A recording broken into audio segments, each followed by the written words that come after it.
lorsque quelqu'un change de religion ou passe de l'indifférence religieuse ou de l'agnosticisme à une religion, on dit qu'il s'est converti. En fait, ces personnes-là ont changé d'affiliation religieuse. Ils sont passés d'une absence d'affiliation religieuse ou d'une affiliation religieuse déclarée vers une nouvelle affiliation religieuse. Est-ce que le changement d'affiliation religieuse est identique avec la conversion? Non. Pardon, Claire. À l'évidence, puisqu'on demandera encore à celui qui est devenu chrétien de se convertir. Convertissez-vous et croyez à la bonne nouvelle. Cette simple remarque suffit déjà à nous introduire dans la complexité de ce qu'est la conversion. Et en particulier sur la question, en fait, épistémologique d'un glissement de sens d'une notion théologique à une notion qui s'identifierait avec une notion sociologique. Le sens du mot conversion vient du latin, on peut traduire par retournement, c'est assez facile à comprendre. Son champ sémantique est assez large d'ailleurs, puisque ça va des mathématiques, pour faire plaisir à Denise Galtier, jusqu'au changement de direction quand on fait du ski, ce que je n'ai jamais su faire. Mais en fait, le mot grec est beaucoup plus intéressant, puisqu'on a les deux termes qui sont épistrophée et métanoïa. Le premier, épistrophée, désigne un changement, une rupture, un changement, mais avec l'idée de revenir à l'origine, à son identité première, à l'essentiel, et donc une idée de continuité et de fidélité. Le second comporte l'idée d'une mutation, d'une rupture, d'une renaissance. Il y a deux acceptions assez différentes, voire paradoxales, celle de rupture et celle de continuité, fidélité, qui sont engagées par ces deux termes. Dans la tradition occidentale, en fait, cette notion a été surtout marquée par la philosophie, puisque Platon définit l'expérience philosophique comme une expérience de conversion, mais n'en déduisait pas pour autant que tous les philosophes sont convertis. Quel est le but de la conversion? Quel est le but de la conversion? L'homme qui se convertit est mu par la quête du bonheur. Il est mu par le désir d'une vie réussie, d'une vie vécue dans la paix, d'un salut, etc. Et c'est pas Saint-Augustin qui me donnerait tort sur cette question. Donc le but de la conversion pour l'homme n'est pas d'abord d'adhérer à des croyances ou à des valeurs, confère ce que disait Claire hier, ou même d'entrer dans une église, mais d'abord de vivre et de vivre en plénitude. Parmi les récits de conversion du Nouveau Testament figure en bonne place la conversion de Paul. Elle fait même l'objet de 3 récits dans les Actes des Apôtres. Je vais un peu vite à cause du temps qui nous est imparti, mais Paul fait valoir chaque fois un avant et un après. Avant, j'étais persécuteur de l'Église de Dieu. Je suis le moindre des apôtres. Je ne mérite pas d'être appelé apôtre. Et après, il est devenu apôtre. Cette expérience sur le chemin de Damas crée dans sa vie un point de rupture. Le persécuteur est devenu l'apôtre des païens. De fait, c'est un changement radical pour le pharisien qu'il était que de devenir l'apôtre des païens. Il ne cessera d'ailleurs de dire qu'il y est pour rien, que la conversion ne relève pas de sa volonté personnelle, qu'il a été objet de la grâce de Dieu, d'une initiative divine à laquelle il a donné son consentement. Paul, apôtre, non de la part des hommes, ni par l'intermédiaire d'un homme, mais par Jésus-Christ. Il dira même qu'il fait plutôt obstacle à cause de son indignité. Les changements survenus sont nombreux et profonds. Avant, il était irréprochable. C'était un observateur zélé de la loi, dit-il, et un partisan farouche de Dieu, ce qui l'a amené à poursuivre l'Église de Dieu. Désormais, vous avez entendu parler de moi dans ma conduite dans le judaïsme, etc. Désormais, tout cela est devenu pour lui comme des balayures. Ce changement a introduit une nouveauté de vie. L'événement de conversion l'a bouleversé au plus profond de lui-même, ce que laisse entendre le texte de Luc lorsqu'il dit que Paul a perdu la vie et l'a retrouvée, etc. Cette perte laisse entendre autre chose, évidemment, qu'un simple sens physique. Cette expérience de conversion, donnée par les Écritures comme exemplaire, fournit des repères solides sur ce qu'est la conversion que nous ne pouvons pas détailler là. La question peut surprendre. S'agit-il vraiment d'une conversion pour Paul? La question peut surprendre, mais elle a sa raison d'être. Paul est un juif pharisien. Les premiers chrétiens qui sont juifs le demeurent. Et Paul reste un juif. Il ne quitte pas sa religion. Il n'est pas apostat. Il ne se convertit pas. comme le font d'ailleurs d'autres, des païens qui viennent des cultes à mystère ou de la religion officielle. Donc, les deux aspects de la conversion que j'ai indiqués précédemment sont très présents dans la conversion de Paul, continuité et rupture, épistrophée et métanoïa. Au risque de quelque anachronisme, en imposant des problématiques d'aujourd'hui à des textes d'hier, on n'est pas en présence d'un changement de religion. Paul n'est pas un juif qui a renié sa religion pour devenir chrétien, il reste juif. Mais si la conversion ne s'identifie pas avec un changement de religion, alors le terme s'applique totalement à Paul. Il devient même le paradigme de toute conversion. Telle est, me semble-t-il, la raison de l'insistance de Luc, qui met dans les Actes des Apôtres les 3 récits de conversion. Sa conversion ne consiste pas dans un rejet de son passé, ni dans un reniement de ce qu'il était auparavant comme juif pharisien, mais dans une manière de repenser son existence antérieure, de réorienter radicalement ce qu'il vivait, d'accomplir ce qu'il portait, au point de vivre autrement, d'acquérir une nouvelle identité relationnelle dans les changements introduits par la rencontre du ressuscité et d'avoir ainsi une nouvelle fécondité. Comme sa conversion ne renie ni l'existence intérieure ni sa foi juive, et que d'autre part son adhésion au Christ est inconditionnelle, le fait de tenir ensemble ces deux aspects paradoxaux lui permet de donner une intelligence originale de la foi chrétienne. Et incontestablement, Paul réinterprète le message biblique, l'évangile du Christ, sur la base de cette expérience-là. Sa conversion est un lieu fécond d'une compréhension renouvelée de la foi chrétienne naissante. Cela n'aurait sans doute pas été possible si par une impossible probabilité il avait renié sa religion antérieure, pas plus d'ailleurs que si sa rencontre du ressuscité n'avait pas été assez radicale pour opérer cette véritable révolution. Nous retrouvons là les deux aspects paradoxaux de la conversion, continuité et rupture. Ce point semble très important pour comprendre le rapport entre la conversion et le changement de religion dans le contexte d'aujourd'hui. Lorsqu'une personne se convertit en changeant de religion, nous devrons tenir compte de sa religion antérieure. Il en va de même de ceux qui se convertissent à partir de l'indifférence religieuse, de l'agnosticisme ou de l'athéisme. Philosophiquement, la rupture à elle seule ne rend pas compte de la conversion. La métanoïa appelle l'épistrophée. Le moment où quelqu'un dit « Avant, j'étais de telle tradition religieuse et maintenant, je suis de la religion chrétienne » n'est qu'un moment dans l'histoire d'une conversion. À cela s'ajoute le point de vue psychologique. Il n'est pas bon pour un sujet d'opérer des ruptures brutales sans les inscrire dans la fidélité à son histoire. Elle risquerait de se présenter comme un déni ou comme un rejet d'une histoire antérieure. Enfin, du point de vue théologique, ces remarques diverses sont à reprendre pour définir la conversion et les critères de son authenticité. L'aspect rupture suffirait à définir la conversion si la vérité était détenue exclusivement par la religion chrétienne. Mais s'il est vrai que Dieu parle à tous les hommes et que le Verbe illumine tout homme qui vient dans ce monde, comme le dit le prologue de Jean, alors l'Évangile a été répandu dans tous les cœurs. Les changements de religion ne sont pas équivalents à la conversion. Ils n'ont d'ailleurs pas tous la même portée selon les religions. Ils ne sont pas tous équivalents en termes de bouleversement intérieur. Les conditions exigées pour devenir chrétien ne sont pas les mêmes que pour devenir musulman. Par ailleurs, d'autres chrétiens ont vécu des conversions radicales sans changer de religion.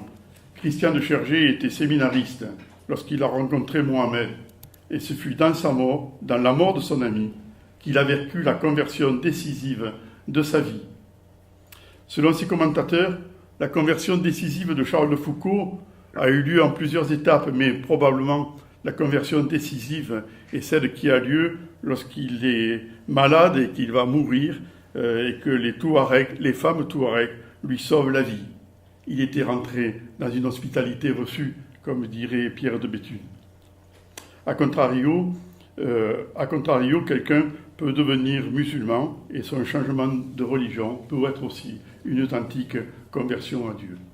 Les motifs d'un changement de religion sont complexes. Les facteurs de changement d'affiliation ne sont pas tous d'ordre religieux. La dimension proprement spirituelle sera plus ou moins importante. Et de toute manière, dans tous les cas, tous les facteurs sont mêlés. Et il serait d'ailleurs illusoire de vouloir rechercher la pureté d'une démarche exclusivement spirituelle. Ce catharisme serait peu chrétien. Parfois, la rencontre fortuite d'une religion particulière rejoint subitement et rend possible une expérience spirituelle. La conversion est toujours le but ultime et décisif. Et le dialogue interreligieux a pour but la conversion. Le but du dialogue avec les croyants des autres religions, des autres traditions religieuses, est aussi la conversion.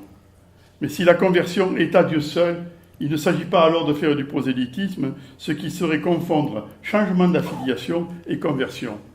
Dans le dialogue, il s'agit bien de conversion des uns et des autres, et des uns par les autres, au seul, à l'unique, qui mérite que l'on se convertisse vraiment à lui. La conversion est toujours et exclusivement conversion à Dieu.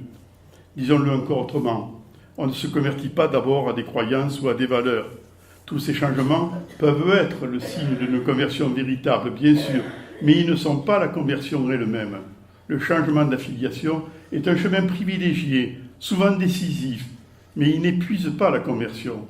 Parfois même, il peut arriver qu'il n'en dise rien et qu'il n'emporte pas grand-chose. Le dialogue interreligieux nous rappelle que la conversion est appelée chez les deux protagonistes de la rencontre. Michel de Certeau, et on cite souvent cet article, parlait déjà de la conversion du missionnaire. C'était en 1963. Ce qui nous conduit à essayer de définir quelle est la nature de la conversion, aussi du point de vue de la révélation chrétienne. La nature profonde de la conversion relève de la révélation que Dieu fait de lui-même, pour parler comme le Concile Vatican II, de son autocommunication, disait Rahner. Dieu, le premier, se tourne vers l'homme. L'histoire du salut est l'histoire d'un dialogue du salut. Dieu seul a l'initiative de la conversion. La conversion est un tropisme comparable à celui de la plante qui se tourne vers le soleil. Lorsque Dieu se tourne vers l'homme, l'homme peut se tourner vers Dieu. La conversion est relation. Si bien qu'il n'y a pas de conversion de l'homme qui ne soit d'abord une conversion de Dieu. Le premier qui se convertit, c'est Dieu. Et c'est d'ailleurs ce que nous lui demandons assez régulièrement. Dieu se penche vers l'homme, là se trouve le début de toute conversion. Il s'est penché sur son humble servante.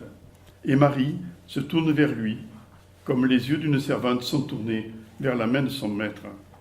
Si tu es la conversion de Dieu, cela change tout pour l'homme. C'est en faire une attitude, un instinct fondamental de l'être humain, inscrit dans sa nature, au fond de lui-même, non dans sa nature de pécheur. On ne se convertit pas parce qu'on est pécheur, mais dans sa nature antérieure au péché, dans sa nature d'image de Dieu. Jésus nous révélera cette conversion de Dieu. La conversion est aussi retour vers soi, comme le prodigue qui fait retour sur lui-même.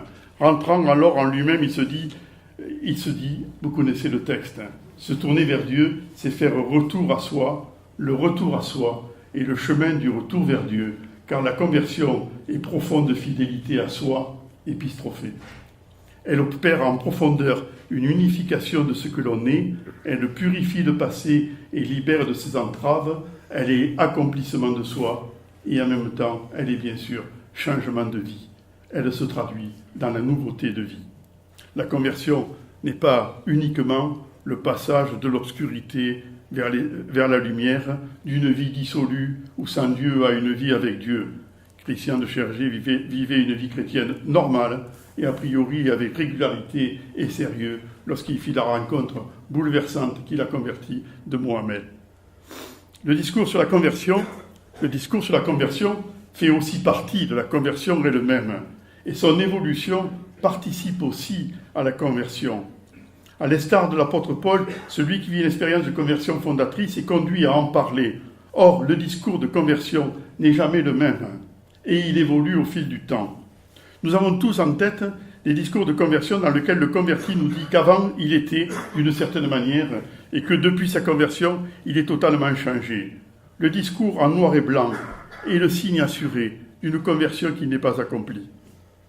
Plus le discours est manichéen, plus il veut donner à entendre le changement radical, moins il est crédible comme discours de conversion. La réalité n'est jamais celle qui est dite. Celui qui parle ainsi noircit l'avant et embellit l'après. Le avant n'était pas si noir que ce qui veut bien nous le dire. Et nous aurions quelque naïveté de croire que le après est aussi beau que ce qui voudrait nous le faire croire. L'accent mis sur la métanoïa aura besoin de se corriger par un accent mis sur l'épistrophée. La conversion est œuvre de l'esprit, or l'esprit habitait déjà cette personne auparavant, et l'esprit n'a pas fini son œuvre au moment de l'événement décisif de la conversion.